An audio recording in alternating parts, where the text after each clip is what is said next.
हरे कृष्णा। जय लक्ष्मी। आज का टॉपिक है आज सुबह की उनकी दिल की बातें। आज सुबह कोई आपके बारे में क्या सोच रहा है। ठीक है भैया, हमारा टॉपिक हम कर रहे हैं रीडिंग। हमने यहाँ पे लिए हैं 4 ऑब्जेक्ट्स। ठीक है, हमने लिए हैं एक टैरो और 3 ओरेकल। रीडिंग होने वाली है for all signs, general, collective, Hindi tarot reading. Do subscribe to the channel because हम ऐसे ढेर सारे वीडियोस लाते रहते हैं। ठीक है, हम करने वाले हैं 1 बाय 1 कार्ड रीड। चलो करते हैं कार्ड्स की शफलिंग और जानने की कोशिश करते हैं आखिर क्या चल रहा है उनके मन में।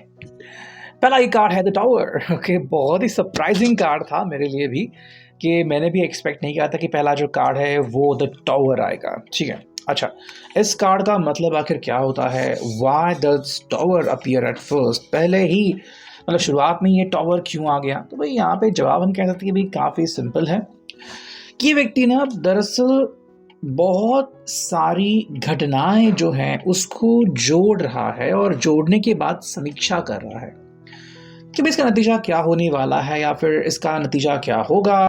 और ये इसलिए हो रहा है बिकॉज कहीं ना कहीं भाई ये जानने को उत्सुक है कि क्या कहाँ पे और कहीं पे किससे गलती हो रही है। ठीक है, अगर आप इनको सवाल पूछ रहे हो या फिर बार बार अगर आप इनकी गलतियां इनके सामने रख रहे हो और अगर ये भी वही कर रहे हैं तो भाई आखिर प्रॉब्लम किस में है ना।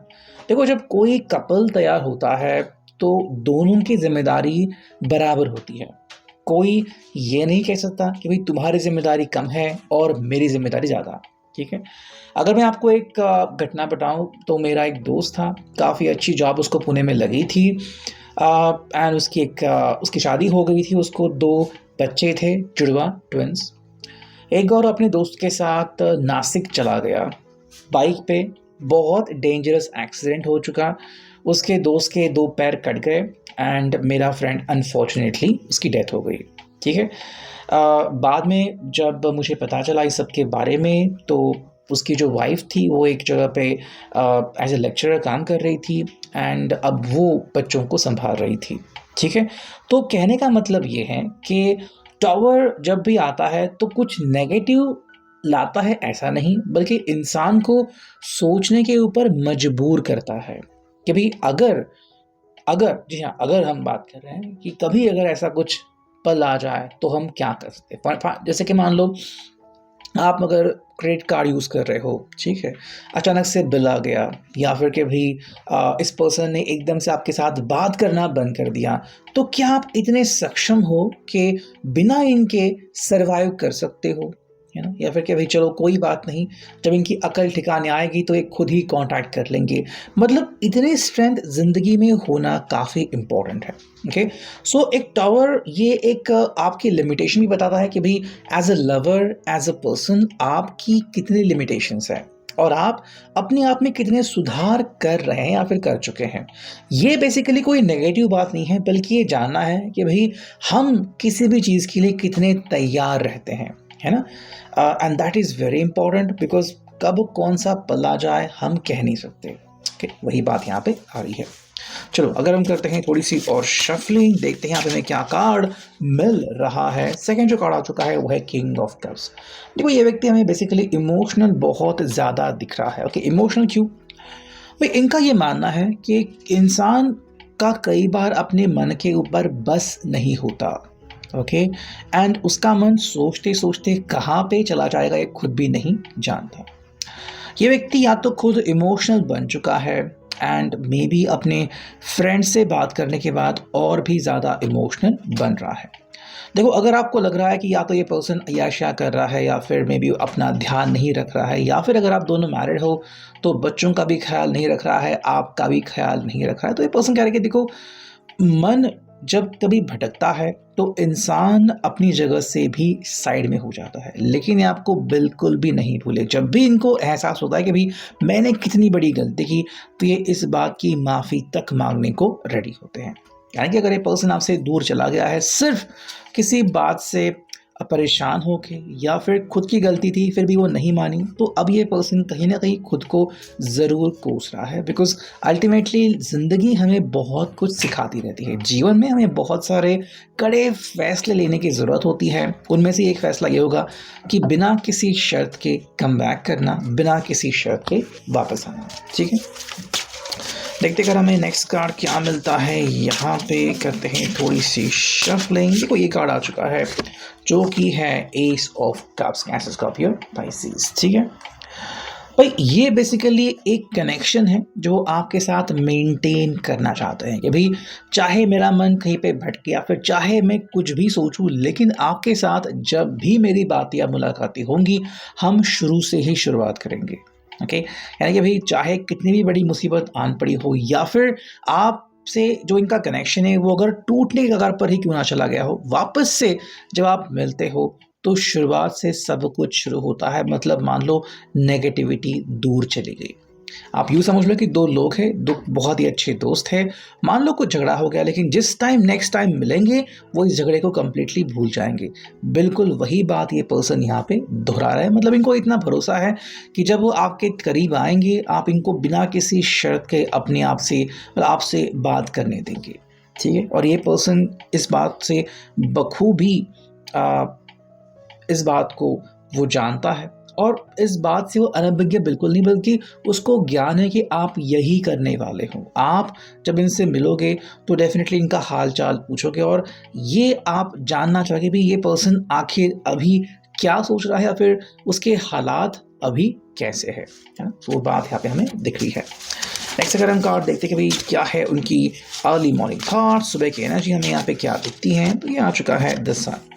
देखो इनका बस ये कहना है ना कि चाहे जो भी हो जाए फाइनली क्या होगा कि आप इनको एक्सेप्ट करने वाले हो बिना किसी देरी, बिना किसी दिक्कत और शर्त। और ये उनके लिए काफ़ी अच्छी बात है।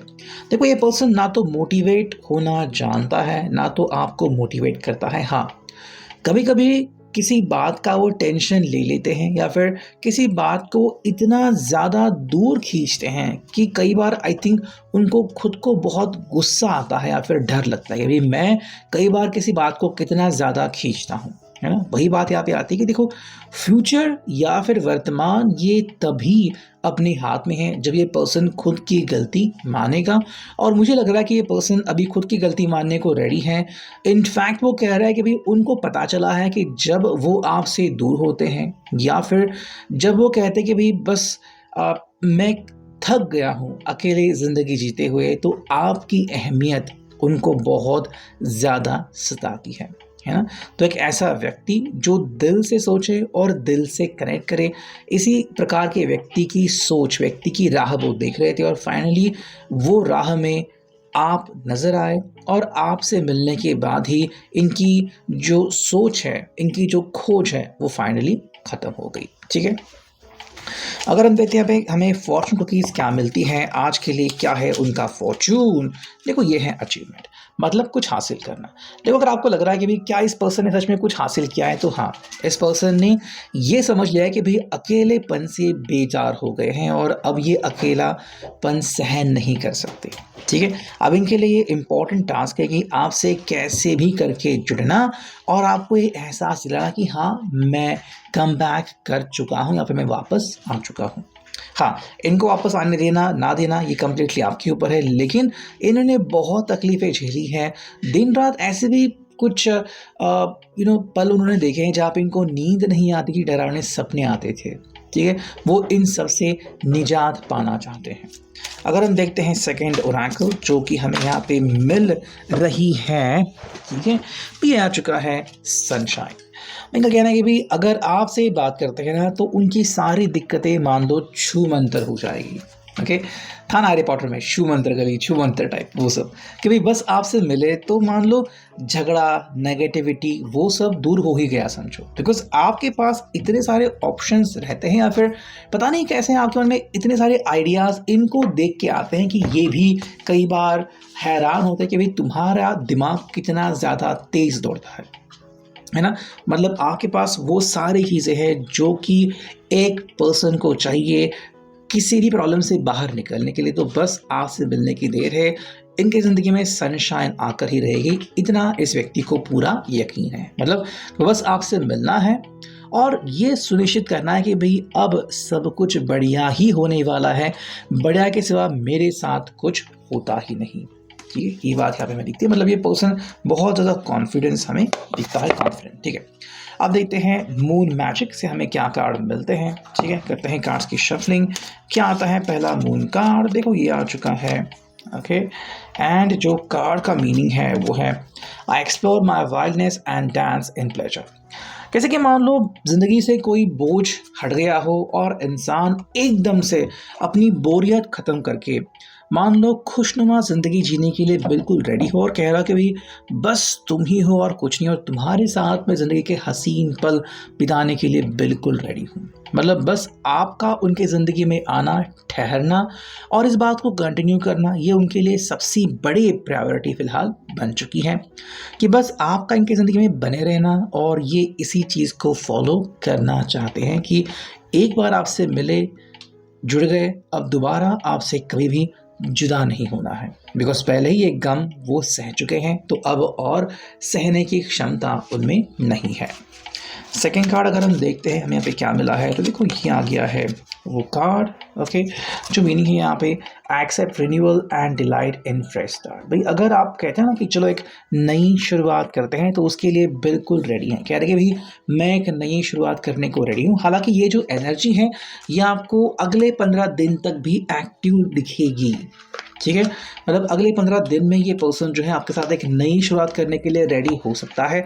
इनफैक्ट उसकी प्लानिंग आपको ऐसे ही दिखती है कि भाई ये पर्सन जैसा मतलब उसका मन है उसके अनुसार बिहेव करने के लिए रेडी है, एंड उसका मानना है कि ये जो बदलाव है वो धीरे धीरे आएंगे। तो अगर वो चाह भी रहे कि भाई तुरंत अभी इस वक्त कुछ हो जाए, नहीं, उसके लिए समय लगने वाला है, लेकिन उस समय के लिए पर्सन हमें रेडी दिखता है कि बस आपने एक बार हाँ कह दिया और फिर ये अपने काम पे लग गए। ठीक है, तो ये बेसिकली आपसे दूर नहीं जा रहे हैं, बल्कि आपकी ज़िंदगी में दोबारा से करीब आ रहे हैं और कह रहे हैं कि भाई मैं नई शुरुआत करने के लिए रेडी हूँ और मुझे स्वीकृति है। आप अगर इनके ऊपर कोई शर्तें लाद भी रहे हो ना कि चलो भाई आपको ये शर्त माननी होगी, आप दोबारा ऐसा नहीं करोगे, आपको व्यवहार ऐसा नहीं चलेगा, ठीक है, उसके लिए भी पर्सन में रेडी दिखता है। ठीक है, हालांकि ये बात किसी किसी के लिए बहुत ज़्यादा गंभीर और किसी किसी के लिए बहुत ही कैजुअल रहने वाली है। ठीक है, अगर हम देखते हैं नेक्स्ट रैंक को, तो देखो यहाँ पे हमें कार्ड मिला है क्वालिटी टाइम। ये पर्सन फिलहाल आपके साथ क्वालिटी टाइम बिताना चाहता है कि भी मतलब चाहे जो भी हो जाए आपके साथ बेहतरीन पल उनको किसी भी हालत में, हर हालत में बिताने हैं। ठीक है, देखो ये आपसे जुदा होके ना रह नहीं सकते, बिकॉज फिर उनको ज़िंदगी में कुछ मिलेगा ही नहीं। ठीक है, तो सबसे बेस्ट ऑप्शन ये रहेगा कि भाई क्वालिटी टाइम बिताना, वो भी एक दूसरे के साथ। अगर आप इनको समय देते हो तो इससे बड़ी बात इनके ज़िंदगी में कोई और हो नहीं सकती।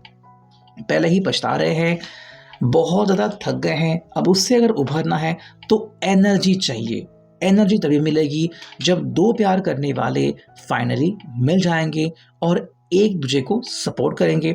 अगेन कहीं ना कहीं ये रेकी का भी सिंबल हो सकता है कि कहीं ना कहीं से आपको रेकी मिल रही है, मतलब रेकी का अंडरस्टैंडिंग की भी कहीं ना कहीं आपसे रेकी आपको मिल रही है और आप रेकी से हील भी हो रहे हो।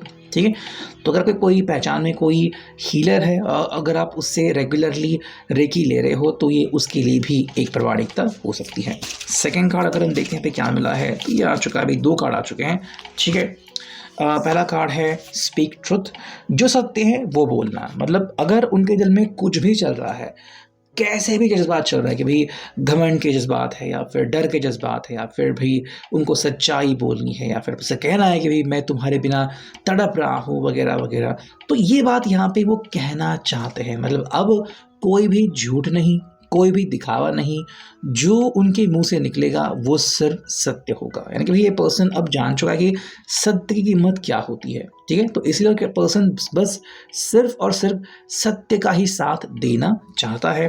वही अगर नेक्स्ट कार्ड देखें तो यहाँ पे है लव गिफ्ट्स। इस पर्सन को आपसे जुड़ना और आपसे ढेर सारे गिफ्ट्स लेना और देना बहुत पसंद है। आपकी कुकिंग अगर अच्छी है या फिर आप इनके साथ क्वालिटी टाइम बिताते हो, आप दोनों लॉन्ग ड्राइव पे जाते हो या फिर दोनों साथ में खाना खाते हो, आप एक दूसरे को अगर कोई गिफ्ट्स भी देते हो, तो ये उनको बहुत अच्छा लगता है। ये मैं इसलिए कह रहा हूँ बिकॉज कई बार ना मान लो अगर इनके कोई दोस्त है भी तो भी जो गिफ्ट्स आप देते हो वो इनके दिल को छू देते हैं। ठीक है, मान लो आपने कोई परफ्यूम दिया, इनको बहुत अच्छा लगा, ज़्यादा महंगा नहीं लेकिन ऐसी कोई चीज़ जो सीधे इनके दिल पर वार करे, है ना। तो आपकी वो बातें, आपकी ये अदाएँ इनके दिल में घर कर चुकी हैं और इसलिए ये बिना किसी दिक्कत के आपके साथ ज़िंदगी में एक नई शुरुआत करने के लिए हमें रेडी दिखते हैं।